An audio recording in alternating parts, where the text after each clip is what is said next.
Ceremonia mortore e Shpat Kasapit mblodhi qindra njerëz nga çdo cep i Shqipërisë dhe komunitetit shqiptar jashtë vendit.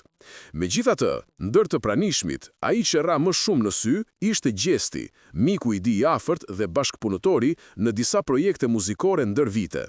Ai qëndroi me kokën e ulur, i përfshirë nga trishtimi dhe pa thënë asnjë fjalë, dhimbja e tij duke qartë. Vetë prania e tij ishte një dëshmi e respektit dhe lidhjes së ngushtë që kishte me Shpatin, ndërsa atmosfera rreth tyre ishte e mbushur me lotë e heshtje.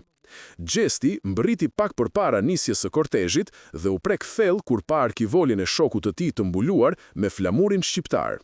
Ai ju afrua familjarëve dhe i përqafoi nënën dhe bashkëshorten e Shpatit, të cilat po përjetonin dhimbjen më të madhe të jetës së tyre. Pikërisht në ato momente, edhe ai nuk arriti të përmbahej, duke lënë të duket qartë se humbja e mikut e kishte goditur rënd. Në një qetësi të plot, ai vendosi pranë arkivolit një tuf lulesh, një simbol i vogël, por me domethënie të madhe për marrëdhënien e tyre të hershme. Gjesti nuk pranoi të fliste për mediat dhe zgjodhi të qëndronte mënjan, duke e përjetuar dhimbjen në mënyrën e tij të heshtur.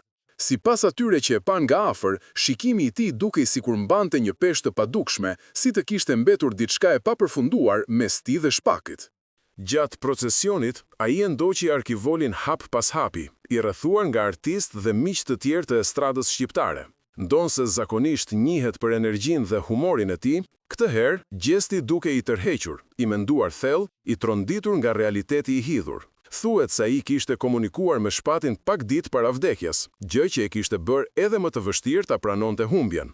Para se të largohej nga varrezat, ai u kthye edhe një herë drejt vendit të prehjes së mikut dhe u ndal për disa sekonda. Pastaj ngriti kokën lart, sikur po i jepte një premtim të fundit. Sipas dëshmitarëve, ai shqiptoi në heshtje. Nuk do të harroj kurrë. Ajo ditë mbeti e paharrueshme, jo vetëm për Gjestin, por edhe për çdo që e ka dashur dhe nderuar Shpat Kasapin, si një kujtim i dhimbjes së sinqertë për humbjen e një artisti që la gjurmë në muzikën shqiptare.